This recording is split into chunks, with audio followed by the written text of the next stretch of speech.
계신 우리 하나님을 송축하지 않을 수 없습니다. 우리 박수로 우리 하나님께 큰 박수로 다시 한번 하나님께 영광을 돌립시다.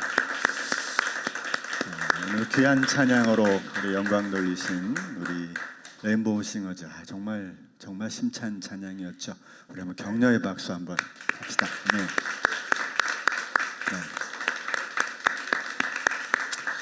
고맙습니다. 앞뒤 자문과 우리 한 번 더 인사할까요? 잘 오셨습니다. 잘 오셨습니다. 지난 한 주간 옆에 계신 분을 위해서 기도하셨습니까? 네.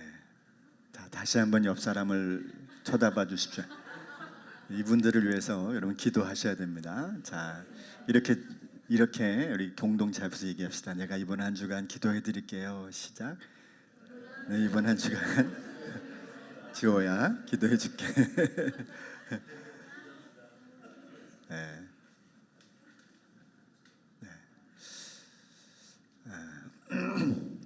정말 그런 은혜가 우리 교회 날마다 있었으면 좋겠습니다. 오늘 공동체 시리즈 세 번째 이야기를 좀 나누려고 합니다. 초대교회를 따르는 공동체, 이런 제목인데요. 공동체의 중요성은 아무리 강조해도 지나치지 않다고 저는 생각해요. 왜냐하면 여러분, 작게는 가정, 또 조금 확대되면 이제 교회, 국가, 이런 공동체가 어지러우면 우리 삶도 아주 복잡해집니다. 뭐가 안 돼요. 가정이 힘들어지면 여러분 일이 안 되고 어려워지는 거 아시잖아요. 가정뿐 아닙니다. 교회가 그렇고요. 또 국가가 그렇습니다. 뭘 해도 재미가 없어집니다. 그래서 공동체를 위해서 항상 기도하셔야 돼요. 어떤 기도를 하실 때 항상 국가, 교회, 가정, 그리고 우리 자신들의 기도 이렇게 들어가시면 좋습니다. 혹은 여러분의 기업도 그 안에 포함되어 있죠. 자, 오늘은 온전한 공동체를 세우기 위해서 공동체의 원형을 살펴보는 시간을 좀 가지려고 합니다. 원형, 공동체의 원형. 그 원형을 찾아서 방법을 따르자는 것이 아니에요. 초대교회가 이렇게 했으니 우리도 이렇게 해보자, 이걸 따라가자는 게 아니에요. 어떻게 할 것이냐를 한번 좀 찾아보는 거고요. 본질을 좀 찾아보려고 하는 거예요. 교회가 시작과 진행 과정을 우리가 잘 알면 이 시대 우리 무지개 교회, 우리 교회뿐 아니라 이 시대 교회를 어떻게 세워가야 될지 방향을 우리가 정할 수 있지 않겠어요? 그죠? 상식이죠. 그래서 그런 방향을 세우는 길이 될 거라고 생각합니다. 첫 번째는 그 교회가 어떻게 시작됐는가를 우리 한번 생각해 볼 필요가 있어요. 교회가 어떻게 시작됐는가. 잘 알고 있는 내용이지만 그래도 되게 중요한 내용입니다. 초대교회는 갑자기 시작된 게 아니에요. 오늘 무슨 교회가 하나 시작된다 해도 갑자기 시작되지 않습니다. 준비 과정을 거쳐야 됩니다. 진행 과정을 겪는데 이거는 그런 교회가 아닌 원형적인 교회, 주께서 세우시는 그 교회가 세워지는데 하루아침에 짠 하고 이루어진 게 아닌데, 그럼에도 불구하고 가장 가까이에, 이 교회가 세워지는 일에 있어서 가장 가까이에 있었던 사건에 두드러진 사건 중에 하나는 예수님의 선언이 먼저 있었어요. 언제 했었죠? 마태복음 16장 18절에서 선언하셨어요. 누구에게? 베드로에게 설명하셨습니다. 주는 그리스도시요 살아계신 하나님의 아들이십니다. 그렇게 말을 하니까 예수님께서 답변으로 이렇게 이야기하세요. 같이 읽어요. 시작. 나도 너에게 말한다. 너는 베드로다. 나는 이 반석 위에다가 내 교회를 세우겠다. 죽음의 문들이 그것을 이기지 못할 것이다. 내가 너에게 하늘 나라의 열쇠를 주겠다. 내가 무엇이든지 땅에서 매면 하늘에서도 매일 것이요 땅에서 풀면 하늘에서도 풀릴 것이다. 그랬어요. 굉장히 중요한 얘기를 해주신 거죠. 주님께서는 십자가의 대속을 이루심으로, 십자가에서 인류를 위한 희생을 치르시고 대신 죽음을 치르심으로 인류의 죄를 대속하셨어요. 이렇게 선언하실 뿐만 아니라 그 일을 이루시기 위해서 십자가에 달려 돌아가시고 죽음에서 부활하심으로 인하여 하나님과 영원한 교제의 문을 열어 놓으신 거예요. 교회가 음부의 권세를 이기고 하나님과 소통하게 만들어 주셨다 이 말이죠. 그래서 저와 여러분들은 지금 예수님의 대속하심의 은혜를 믿고 이 세상에서 하나님과 소통하는 영광을 누리고 있는 거예요. 별로 실감을 안 하시는 것 같아요. 여러분, 찬송가 288장인데 예전에 204장이었죠. 뭔지 아세요? 예수를 나의 구주 삼고, 그 다음에요, 성령과 피로써 거듭나니, 그 다음에요, 내 영혼이 하늘의 영광, 누리도다죠. 누리도다. 그죠? 그러니까 여러분 보세요. 우리가 찬양을 그렇게 부르고 있잖아요. 성령과 피로써 거듭나서 이 세상에서 내 영혼이 하늘의 영광을 누리고 보는 은혜가 열려졌다 이 말이에요. 이게 교회가 이 일을 통해서 하나님이, 예수님이 세우신 교회를 통해서 이 일을 이루신 거예요. 당신의 몸을 십자가에서 찢으시고 피를 흘리시고 사망과 죽음에서, 무덤에서 깨어나심으로, 새 생명으로 부활하심으로 인해요. 잠깐 죽었다가 며칠 뒤에 서늘해서 깨어난 게 아니에요. 우리가 나중에 영원한 몸을 입을 그 몸으로, 나중에 우리가 되어질, 우리가 변하게 될 그 영원한 몸으로 변하신 거예요. 그것으로 인해서 하나님과 소통하심을 열어놓으셨다는 거예요. 그리고 나서 주님이 부활하시고 난 다음에 곧바로 짠 하고 가신 게 아니에요. 며칠 계셨냐면, 며칠이요? 누가 4일이래요? 40일을 계셨어요. 40일을. 40일 동안 뭐 하셨을까요? 제자들에게 나 살아있어를 보이셨어요. 그것만 하셨을까요? 자, 읽어봐요. 시작. 예수께서 고난을 받으신 뒤에 자기가 살아계심을 여러 가지 증거로 드러내셨습니다. 그는 40일 동안 그들에게 여러 차례 나타나시고 하나님 나라에 관한 일들을 말씀하셨습니다. 여러분, 이게 대단히 중요한 사건이에요. 주님이 뿅 하고 그냥 가신 게 아니에요. 다 끝내신 게 아니고 남으셔서 이 땅에서 굳이 그 부활의 영원한 몸을 가지고 40일간을, 40이라는 숫자는 여러분 충분한 숫자를 의미하잖아요. 충분한 숫자. 40일 동안 이 일을 하기 위한 어떤 일? 예수 그리스도께서 이 땅에서 이루신, 그 보여주신, 비유하신 모든 그 하나님 나라를 다시 가르치신 거예요. 그게 되게 중요한 거죠. 떠나지 않으시고 이 일을 마지막으로 하신 이유가 바로 그 다음과 연결되는 거예요. 교회를 선언하시고 그 다음에 친히 대속하시고 하나님과 소통의 길을 여시고 하나님 나라를 가르치셨어요. 그러고 나서 뭐 했어요? 제자들에게 이렇게 말합니다. 읽습니다. 시작. 예수께서 사도들과 함께 잡수실 때에 그들에게 이렇게 분부하셨습니다. 너희는 예루살렘을 떠나지 말고 내게서 들은 아버지의 약속을 기다리라. 요한은 물로 세례를 주었으나 너희는 여러 날이 되지 않아서 성령으로 세례를 받을 것이다. 그 다음에 뭘 하셨냐면 기다리라는 거였어요. 성령을 줄 때까지 기다려. 여러분, 이게 교회를 본질을 보여주는 굉장히 중요한 힌트입니다. 교회는 뿅 하고 생긴 게 아니고 설립을 선언하셨어요. 그리고 친히 십자가에서 대속하시고 하나님과 길을 여셔서 이 세상에서 하늘의 영광을 우리가 누리게 만들어 놓으셨어요. 교회를 통하여. 교회를 통하여. 그리고 어떻게 하셨어요? 하나님 나라를 가르쳐 주셨어요. 다시 정립하신 거지. 비유로 얘기하셨던 것도 아마 이때 어떤 얘기를 나누는지 잘 모르겠지만 이 세상에서 비유로 설명하셨던 거, 하나님 나라를 말씀하셨던 그 모든 것들을 쫙 총정리하셔가지고 제자들에게 가르쳐 주셨을 거예요.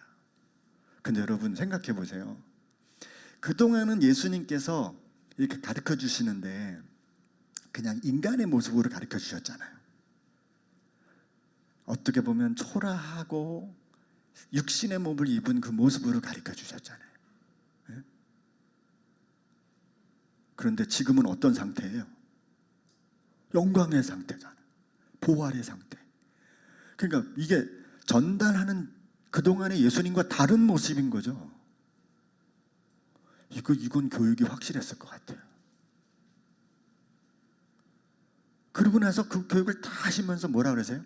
이제 승천하시기 전에 야 기다려.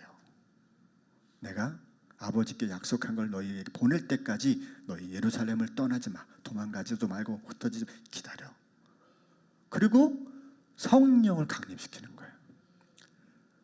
그리고 그들이 언제 한데 모여가지고 자 우리 예루살렘 교회를 시작합시다 이런 게 아니에요. 교회는 자연스럽게 빵 하고 만들어진 거예요. 그냥 사람들이 모이기 시작하는 거예요. 갑자기 뭐 나타나서 그들이 뭘 이렇게 교회를 설립하고 이런 게 아니에요. 이 성령의 강림이 일어나는 순간부터 교회는 세워지기 시작한 거예요. 세워진 거죠. 교회는 하나님 나라를 위해서 세워진 거예요. 그 공동체는 성령으로만 그 역사를 이루고 땅끝까지 그 나라를 전하는 역할을 하는 거예요. 땅끝까지 하나님 나라가 이 세상에 하늘의 영광 가운데 우리가 누릴 수 있음을 보여주는 역할. 마침내 완전한 나라가 도래하고 그 영원한 세상이 펼쳐질 것을 교회를 통해서 세상에 보여주는 유일한 통로를 삼아 주신 거란 말이죠. 이게 교회의 굉장히 중요한 본질입니다. 교회의 가장 중요한 정체성은 그래서 저는 아예 딱 머릿속에 하나님 나라를 보이는 공동체 이렇게 제가 정리를 하고 있습니다. 교회는 어떤 곳이에요? 하나님 나라를 보이는 공동체입니다. 여러분 이게 왜 중요한지를 오늘 본문을 가지고 좀 생각해 보셔야 돼요. 우리가 이 설교를 통해서 여러분들 꼭 기억했으면 좋겠습니다. 두 번째는 그래서 교회 본질하고 우리가 교회를 운영하고 하는 이 방법과의 이 차이는 뭘까? 우리가 그 사이에서 어떻게 교회를 세워갈 수 있을까를 좀 고민해 봐야 돼요. 자, 제자들은 주님의 말씀대로 예루살렘을 안 떠났어요.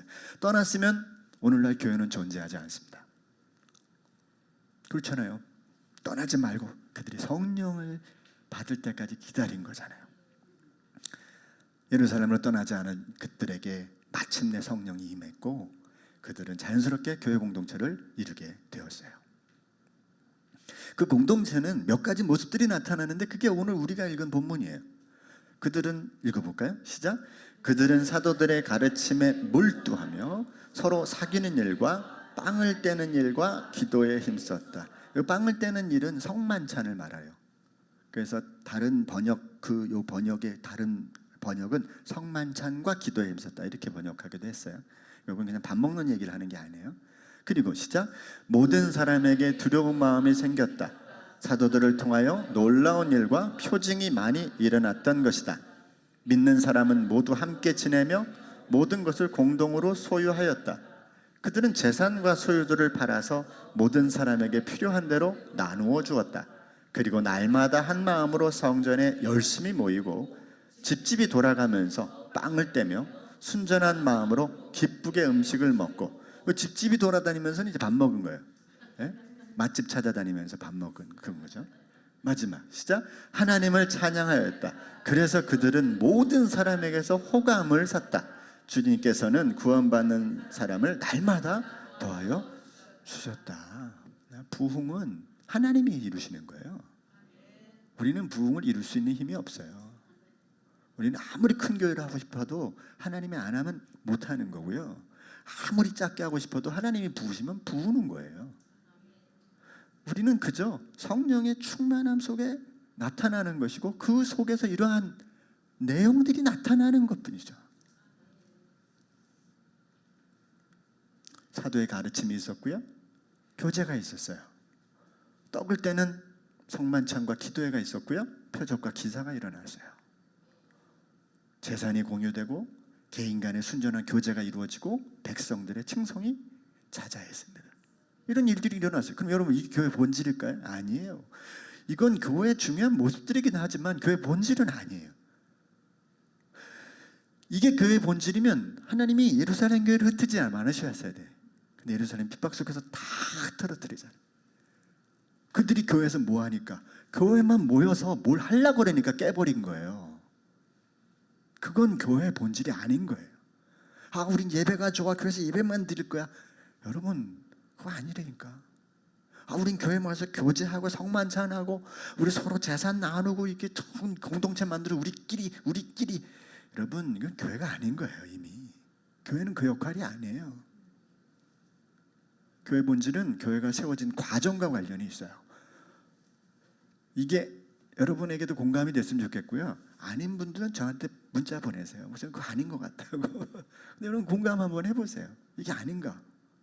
또 이건 저의 개인의 생각만이 아니라 제가 쭉 살펴보면서 몇 번을 나누면서 제가 발견한 것들이니까 나눌 수 있는 거죠. 여러분, 부활하신 후에 제자들에게 가르쳐주신 하나님의 나라의 삶을 성령의 통치로 실현하고 그 하나님 나라의 복음을 전하는 것이 교회의 본질과 사명인 거예요. 우리 교회를 통해서 누군가가 하나님 나라를 알게 하는 게 교회의 본질이라니까요. 우리의 존재의 이유인 거예요. 이걸 잃어버리면 교회는 본질에서 벗어나기 시작하는 겁니다. 그 다음에 헤게모니 싸움만 해요. 그 다음에 교회 안에서 네가 잘나니 내가 잘나니만 하는 거예요. 나 잘난만 나타나. 진짜로 그래요. 저는 교회를 어렸을 때 떠난 적이 없기 때문에 교회 생리를 누구보다 그래도 알 수 있다고 생각합니다. 안 떠났거든요. 떠난 적이 없어요. 전 맨날 눈만 뜨면 교회 갔어요. 교회는 한 사람의 주의 자녀가 이 사명을 감당하도록 하나님 나라를 나를 통해서 누군가에게 보이도록, 저 사람 보니까 하나님 나라가 있네, 교회가 있네가 아니라 하나님 나라가 있네를 보여주는 역할을 감당하도록 주님께서 그러셨듯이 공동체와 더불어 내적인 준비를 갖추는 것이에요. 그런 면에서 초대교회 행적들은 교회를 보여주는 중요한 길잡이죠. 어떻게 만들어졌어요? 주님의 선언, 그리고 십자가에 달리시고 부활하신 당신의 희생과 은혜, 그리고 하나님의 나라를 가르치시고 그 가르치신 대로 살도록 성령의 충만함을 내려주시니까 자연스럽게 만들어진 거예요. 교회는 자연스러워요. 인위적으로 뭘 하려는 게 아니에요. 이 원리만 지어지면 알아서 세워지기 마련인 거죠. 자, 그래서 두 가지로 저는 교회 본질과 사명을 좀 이야기할 거예요. 이거 하고 마칠 건데요. 첫째는요, 교회는 하나님 나라의 교두보다. 한번 따라서 해볼까요? 교회는 하나님 나라의 교두보다. 제가 지난주에 아삼육이란 말을 했더니 애들이 그런 말을 처음 들었대요. 아삼육이란 말을 털라고 처음 들었대. 아삼육. 원래 그게 도박 용어인데 고려시대 때 시작했던 골패라는 것에서 나오는 2, 3, 6에서 나온 얘기래요. 끝수가 좋으니 아주 좋은 패래요. 근데 지금은 이제 아주 이게 요즘 말로 배프, 그게 아삼육인데, 교두보란 말도 되게 처음 들어볼 수 있을 거예요. 교두보가 뭐냐? 교두보는 이런 겁니다. 영어로는 브릿지 헤드라고 말해요. 그런데 다리 앞에 요새라는 뜻으로 한 부대가 강을 건너거나 상륙할 때 안전하게 진입할 수 있도록 하는 거점을 말하는 거예요. 이게 전쟁 용어입니다. 우리나라에서도 이게 활용된 게, 대한민국에서 교두보란 말을 쓴 게 1951년이래요. AI가 그렇게 알려줬어요. 네. 예전에는 안 썼던 말이래요. 다리 교자, 머리 두자, 머리 집보자인가 성보자래요. 이게. 그래서 근데 이게 어떤 그냥 그림으로 설명하면 보세요. 그럼 다리 있죠, 밑에, 그죠? 요게 교두보가 아니에요. 교두보는 그 위에 있는 요걸 교두보라 그럽니다. 다리를 지키는 거예요. 지나갈 수 있도록 위에서 총으로 엄호 사격을 해서 부대가 잘 지나가고 상륙 작전을 잘 완수할 수 있도록 돕는 거예요. 이 교두보의 역할은 성을 침략할 수 없게 만들기도 해요. 교두보가 딱 있으면 이 다리로 못 지나가요. 거기 위해서 화살을 쏘아야 되기 때문에, 총을 쏘아야 되기 때문에. 제가 하나님 나라를 뭐에 비유할까 고민해봤어요. 근데 딱 이 교두보예요. 하나님 나라의 교두보, 교회. 요거보다 더 정확한 표현이 없을 거라는 생각이 제가 들면서 이 단어를 선택했습니다. 교회는 그 자체의 역할을 넘어서 하나님 나라를 지키고 드러내고 보호하는 일을 해요. 하나님 나라를 볼 수 있는 길이 교회를 통해서밖에 못 보여요. 이제 이게 확장되면 어디로 가요? 기업으로 가죠. 확장되면 학교로 갑니다. 그러므로 여러분, 교회는 그 존재에 걸맞는 실제적 행동이 필요해요. 그것이 바로 하나님 나라의 복음을 세상에 보여주는 거예요. 전하는 게 아니고 말로 하는 게 아니고 보여주는 거예요. 보여주는 거예요. 그래서 정치, 경제, 사회, 문화, 또 어떤 사업, 언론, 가정, 교육, 생태 등 모든 분야에서 하나님의 통치가 이루어질 수 있는 역할을 하도록 돕는 역할을 교회가 이끌어내 줘야 된다는 거죠. 그래서 교회 프로그램은 하나님 나라를 배우는 거예요. 여기 오면 하나님 나라를 배워야 돼요. 다음 주가 이제 하나님 나라를 전하는 교회입니다. 전하는 공동체입니다. 그래서 제가 다음 주에는 다시 하나님 나라 제가 얘기할 건데요. 아주 기초적인 얘기를 다시 할 겁니다. 근데 여러분, 하나님 나라 그동안 많이 들었죠? 그런데 여러분, 제가 우리 성도님들, 권사님들, 안수 집사님들이나 혹은 우리 집사님들 중에 집사님 잠깐만요. 하나님 나라를 나한테 5분만 설명해 주세요. 그러면 한번 손 들어볼까요? 무지개교회가 지금까지 얘기했던 하나님 나라를 나는 설명할 수 있습니다. 5분 동안 내가 하나님 나라를 그래도 기초적인 단계에서 쭉 설명할 수 있습니다. 그럼 여러분 생각보다 많이 없어요. 우리 머릿속에 이미 하나님 나라 그러면 죽어서 가고 저 황금길 펼쳐져 있고 이걸로만 차 있는 분들도 많기 때문에 그래요. 그래서 다음 주에 하나님 나라를 다시 얘기할 거예요. 그러니까 교회에 오면 하나님 나라를 배우고, 그죠? 또 그걸 보이는 일을 하고 또 그걸 훈련하는 일이 교회 할 일이에요. 교회는 그걸 하셔야 돼. 교회 오면 그게 제일 중요한 일이에요. 또 그 일을 위해서 서로 위로하고 나누는 곳이 돼야 되는 거죠. 교회는 일하는 곳이 아니에요. 교회는 하나님 나라를 배우고 보는 곳입니다. 내가 할 수 있는 일이라면 하나님 나라를 보이게 하는 일이 내 일이에요. 저런 저게 하나님 나라네. 하나님 나라가 저렇게 세워지는구나. 이게 하나님의 통치구나를 보는 거죠. 자, 두 번째는요, 성령의 공동체를 세워가야 되는 거죠. 자, 하나님 나라는 그냥 될 수 있는 게 아니고 성령의 공동체로 세워져야 되는 거예요. 아까도 말씀드렸지만 예수님께서 제자들에게 하나님 나라를 40일간 가르쳐주고, 자 이제 나가서 땅 끝까지 이르러 하나님 나라를 전해라. 아무도 못했을 거야. 근데 기다려라. 내가 하나님께 약속한 성령을 보낼 거야. 그럼 우리 똑같이 해야죠. 이게 원형이잖아요. 초대교회가 이렇게 음식을 나눠 먹었대. 초대교회가 말씀을 사모했대. 초대교회가 이거 우리 따라가는 게 원형인가요? 아니에요. 초대교회가 이렇게 재정을 나누고 이렇게 이웃을 도왔대. 그게 원형인가요? 아니에요. 그건 나타나는 증상이에요. 증상. 그럴 수 있는 것이 있고 그럴 수 없는 수도 있어요. 중요한 건 하나님 나라가 나타나기 위해서 우리 각자가 교회에 오면서 성령의 사모함이 있어야 되는 거예요. 내가 오늘 교회 가는 목적이 하나인 거예요. 주님 만나고 와야지. 이거여야 되는 거죠. 여러분, 교회 오면서 일이 먼저십니까? 아니면 은혜가 먼저이십니까? 혹여나 일이 우선이 된다고 하는 분들께 제가 심히 죄송하고 너무 많은 일들을 맡겨드려 송구합니다. 교회가 작다 보니 어떤 분은 한 가지, 두 가지 일을 또 하셔야 되는 일이 있죠. 그러나 여러분, 그거 절대로 앞서면 안 돼요. 교회 가는 이유는 한 가지여야 됩니다. 주의 은혜 안에 거하기 위해서. 오늘도 말씀 안에서 나에게 베푸는 우리 귀한 동역자들을 만나고 위로하고 서로 권면하고 한번 안아주고 한번 손잡아주고. 여러분, 이게 얼마나 소중한 일인지 몰라요. 진짜 요새는 자고 나면 무슨 일이 어떻게 펼쳐질지 모르는 세상입니다.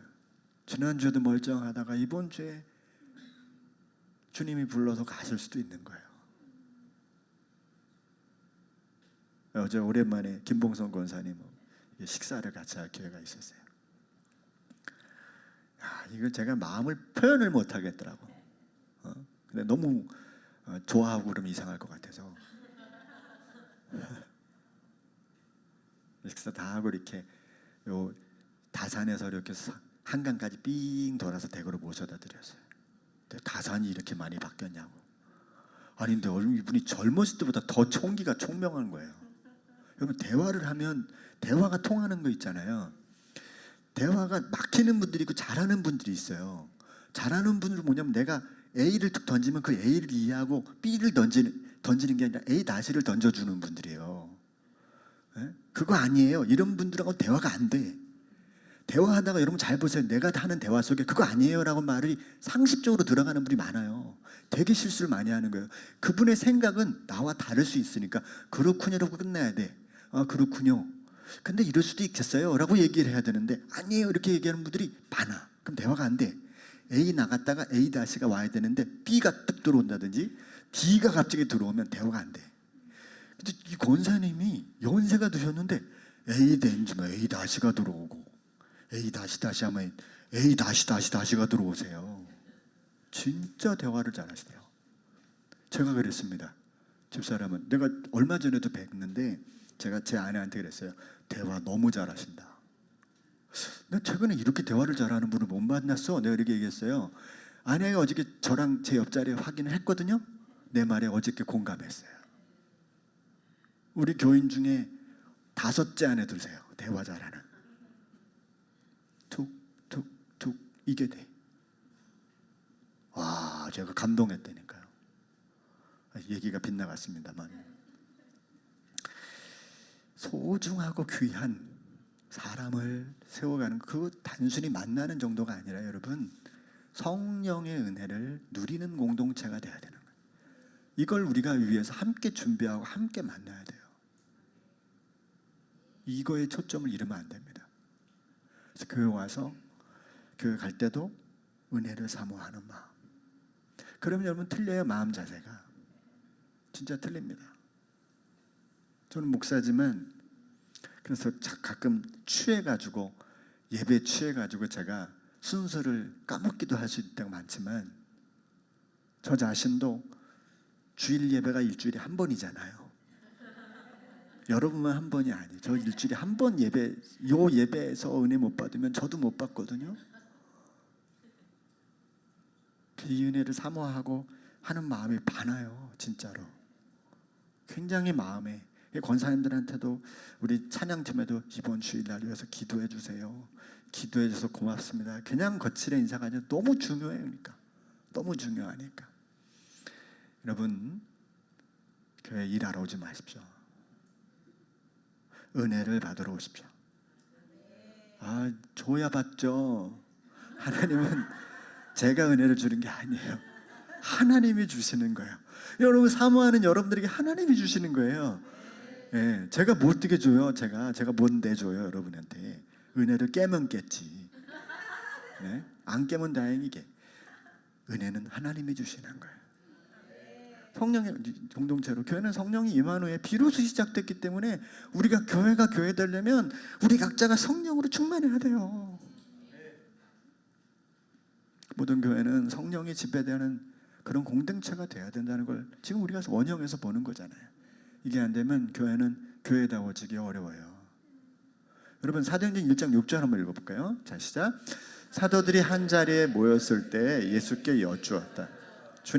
주님께서 이스라엘에게 나라를 되찾아 주실 때가 바로 지금입니까? 여러분 예수님이 지금 하나님 나라를 다 가르쳐 주셨어요. 그죠? 가르쳐 주시고 기다려라 그랬어요. 그랬더니 제자들이 이런 질문을 하는 거예요. 아니 주님 드디어 이제 이 나라를 회복시킬 것일 겁니까? 이렇게 묻는 거예요. 이게 얼마나 뜬금없는 얘기냐 하면 그냥 단순한 뜬금이 아니라 이 사람들 속에 깊이 잠겨져 있는 본성입니다. 여러분 이스라엘은요 아수르, 바벨론, 페르시아, 헬라, 로마 이 5개 대국에게 식민지 노릇을 아주 적게 잡아도 700년을 했어요. 700년을. 우리 한 40년 했죠? 일제 38년 동안 죽다 살아났잖아요. 얼마나 괴로웠어요. 그죠? 지금도 뭐라 그래요? 무찌르자 일본 놈 그러잖아요. 일본 사람 그렇게 싫어하잖아요. 예? 그죠? 뭘 해도 안 예뻐. 일본은 일본 놈이야. 그래서 700년 있다 보니까 이 사람들이 얼마나 해방하기 원했어요. 얼마나 독립국가를 갈망했을까요? 그들의 희망은 자유 독립국가가 되는 거예요. 그래서 메시아 사상을 받아들이고 기대하고 기다렸어. 근데 문제가 뭐냐면 그 속에서 함께 끼어든 사상이 선민 사상이에요. 하나님은 우리만 사랑하신다, 우리만 택한 백성이다라고 하는 이 사상이 그 사이에 같이 훅 껴들어왔어요. 그래서 이 사람들이 다른 사람을 뭘로 봐요? 사람으로 안 봐요. 뭘로 봐요? 사람이 아닌 분이다. 개로 보는 거예요. 개로. 여러분, 우리 이 시대에 우리 집에 반려견 보는 게 아니에요. 정말로 짐승만도 못하게 다른 사람을 평가하는 거예요. 자기 민족을 빼면 다 그렇게 대우해도 합법적이라고 생각을 하고 있는 거예요. 이게 얼마나 무서운 생각이에요. 예수님께서 교회를 세우실 때 가장 깨트려야 될 그 원칙이 뭐였어요? 내가 교회를 세울 거야. 내 몸을 찢고 부활하셔서 살렸어요. 그리고 나서 그들에게 하나님 나라를 가르쳐줬어도 소용이 없는 거예요. 왜?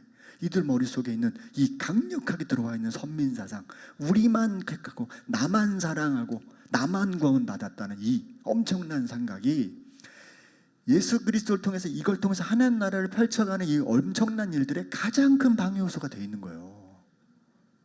이걸 깨는 유일한 방법이 뭐예요? 성령이 임하는 거예요. 성령이 저들 교회에 임하지 않으면 그 어떤 것도 불가능한 일이 이 일이었기 때문에 주님이 이 일을 강력하게 기다려. 성령이 올 때까지 아무것도 하지 마, 이거예요. 여러분, 성령의 역사가 있지 않으면 일하는 순간에 시험들과 어려워져요. 어렵다고, 괴롭다고. 근데 성령이 내 안에 있으면 어떤 일이 와도 안 힘들어요. 저는 하나님께 결심한 게 있어요. 신방이 재미없고 설교가 재미없고 내가 하나님께 하는 이 목회가 재미없으면 난 그날로 그만둔다예요. 없는데 뭐 그 다음부터 하면 누구에게 유익하라고요? 그날로 그만둘 겁니다. 그러니까 여러분, 이게 성령의 역사가 그만큼 중요하잖아요. 이거 떨어지면. 제가 개척 시작할 때 우리 그 집사람의 사촌 오빠신데 목회를 크게 하셨어요. 지금은 선교사라고 계신데 그 목사님이 저희 교회를 한번 오셨어요. 그래서 저한테, 목사님 마음 지켜요. 지금도 있지 않아요. 목사님 마음 지키세요. 제가 목회 26년 하면서 잊지 않습니다. 마음 지키는 거, 저도 그 결심이거든요. 마음 떠나면 끝나는 거잖아요. 그 마음이 뭘까요? 성령의 마음인 거죠. 제 마음을 지켜서 뭐하기? 이 쓸데없는 한 가지로 치우쳐 무익한 이 마음을 지켜서 뭐하게요? 나밖에 모르는 이 마음 지켜서 뭐합니까?